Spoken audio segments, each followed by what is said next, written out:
எடுத்து ஒரு கப் அளவுக்கு கோதுமை மாவை அதை கொட்டி அந்த துணியை ஒவ்வொரு பக்கமும் நல்லா எடுத்து மடித்து நல்லா ஒரு மூட்டை அளவுக்கு ஒரு கட்டிட்டு ஒரு இட்லி குண்டால் தண்ணி தேவையான அளவுக்கு தண்ணியை ஊற்றிட்டு அது மேலே இட்லி தட்டை வச்சு அந்த மூட்டையை அது மேலே வச்சு கோதுமை மாவு ஒரு 20 நிமிஷம் வேக வச்சுக்கலாம்.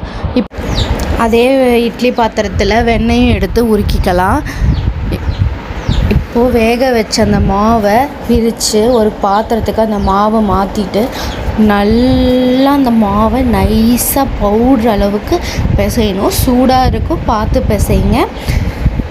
நல்லா உதிரியாக பிசைஞ்சதும் இப்போது தேவையான அளவு வெண்ணெய், உப்பு, மிளகாத்தூள், எள், சீரகம், பெருங்காயத்தூள் இது எல்லாத்தையும் சேர்த்து நல்லா ஃபஸ்ட்டு பிசைஞ்சிக்கலாம். இப்போ நான் அதை ஒரு வடைச்சட்டியில் எண்ணெயை கொஞ்சம் ஊற்றி அதை நல்லா